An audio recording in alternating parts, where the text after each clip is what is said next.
ये जो अंधभक्त है ना इस देश के अंदर, ये पूरी तरह से बर्बाद करके छोड़ेंगे आप लोगों को। ये जो युद्ध का गेम चल रहा था और जो पूरा का पूरा ऑपरेशन सिंदूर, इसके ऊपर ट्रेडमार्क भी ले लिया, इसके ऊपर वो पेटेंट भी बुक करा लिया, फिल्म भी बनने की तैयारी हो गई, बॉलीवुड को भी मसाला मिल गया, खबरें भी चल पड़ी, टीआरपी का भी खेल चल गया, बीजेपी के समर्थकों को खूब ट्रोल करने का मौका भी मिल गया, लोगों को मुश्किल से मतलब गुफा से निकाल भी दिए इन लोगों को। अभी एक बहुत ही डरावनी भयानक खबर आप सबके सामने है जिससे आपका दिल दहल जाएगा।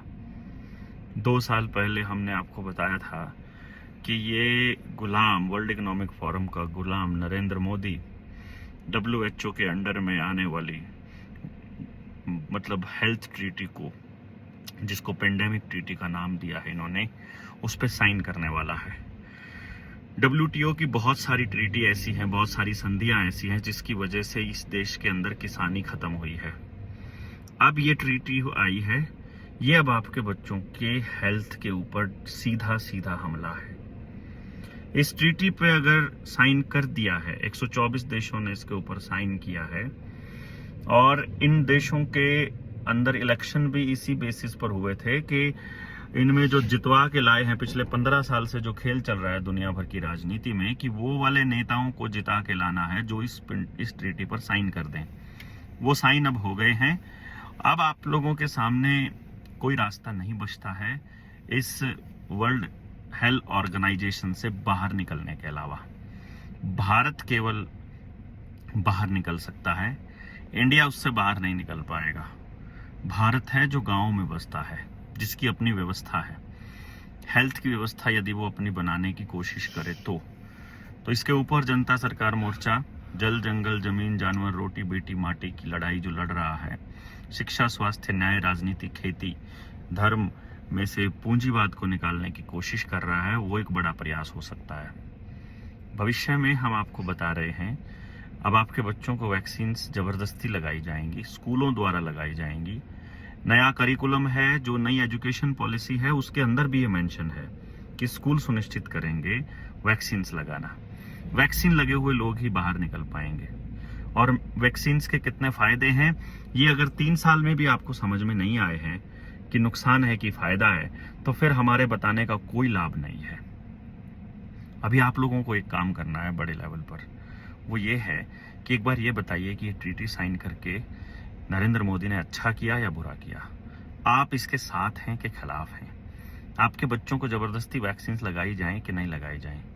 मैं अभी देख रहा था कुछ टाइम पहले हिमाचल में जो गेम चल रहा है, और वही सब जगह चल रहा है।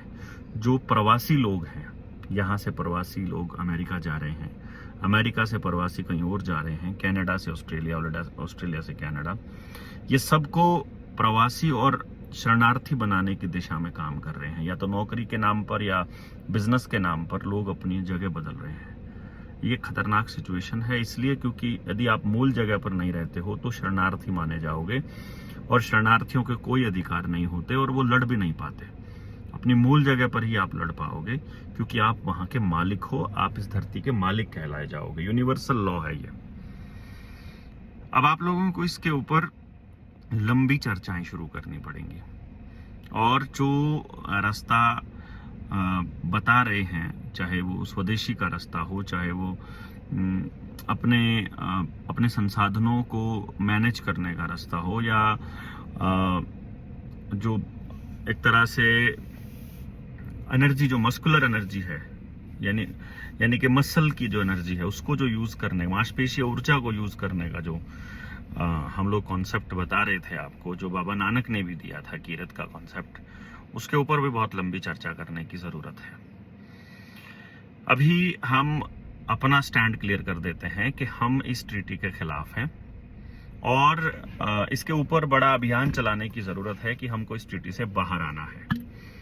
यदि आपने इसके ऊपर कुछ भी नहीं किया है तो ये आपके लिए भी बहुत मतलब मैं समझता नहीं कि अच्छी चीज रहेगी। बाकी कुछ लोगों को अखबार एडिटोरियल न्यूज़ चैनल्स और नेता लोग ही बताते हैं कि क्या सही है क्या गलत है। उनकी अपनी बुद्धि तो बिल्कुल भ्रष्ट हो चुकी है। मोबाइल में 24 घंटे लगा रहना और उसी के हिसाब से सोचना, वही कंज्यूमर मतलब की जैसी सोच हो गई है। उनको तो हम क्या ही कह सकते हैं। रहे जो राजनीति के में जो गुलाम हैं, जो किसी पार्टी के पार्टी लाइन से हटकर बात नहीं कर सकते। एनजीओज को फंडिंग चाहिए होती है सरकार से, इसलिए वो सरकार के खिलाफ सवाल नहीं उठा सकते।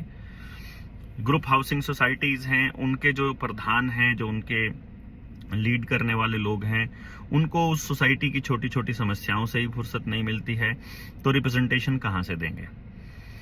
किसान नेता हैं, वो बैठ करके चर्चा करने के लिए उनके पास समय नहीं है या ऊर्जा नहीं है, पता नहीं क्या नहीं है। या दूसरे जो लोग हैं वो इनके ऊपर गहनता से चर्चा करके काम नहीं करना चाहते हैं।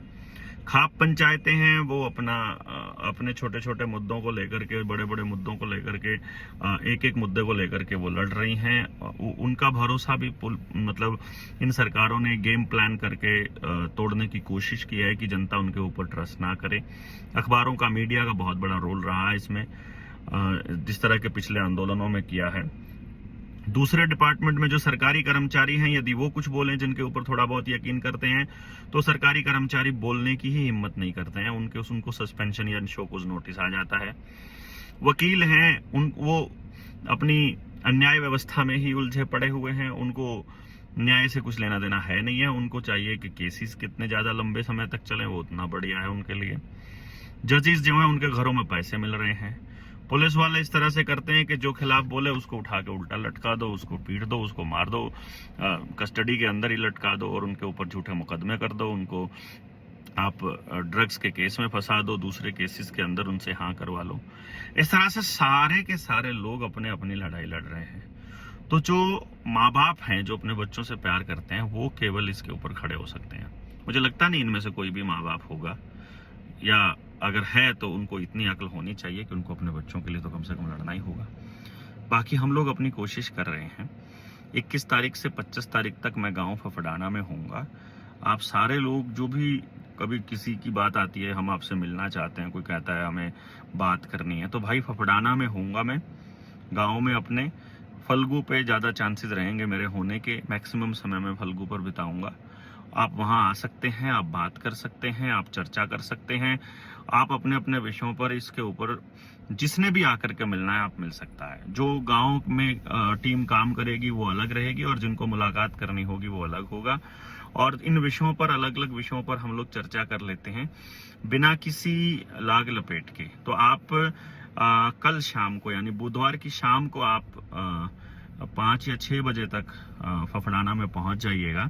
जो भी साथी हैं, अलग अलग जिलों से भी आ रहे हैं, जो और भी साथ हैं, वो कल शाम माने 21 तारीख बुधवार को शाम 5 बजे तक आ जाइएगा। और फफड़ाना आप भरेंगे तो आप पहुंच जाएंगे। स्कूल के पास आकर किसी से भी पूछ लीजिएगा, सरकारी स्कूल के पास। और अगर इधर असंद, जबाला, ठरी की साइड से, जलवाना की साइड से कोई आ रहा है, तो नदी पर आकर के या गांव में एंटर करके आप पूछ लीजिएगा कि बाहर आना है आपको, मतलब फिरनी पे, सड़क से ही आना है, गांव के अंदर जाने की जरूरत नहीं है। और आप मेरा घर वहां पूछेंगे तो आपको मिल जाएगा कि देवेंद्र बल्हारा, नफे सिंह मेरे पिताजी का नाम है। और अगर ज्यादा ही डिटेल में कोई पूछने लगे गांव वाला, तो आप बोल सकते हो कबूल सिंह जी का पोता। बुल्ले का पोता मतलब गांव में ये एक डायलॉग है कि बुल्ले का पोता। तो आप उनसे घर पूछेंगे तो आपको वो बता देंगे। बाकी मिलते हैं आपसे, और ट्रीटी के खिलाफ में आप क्या कहते हैं या उसके फेवर में हैं, ये जरूर बताइएगा।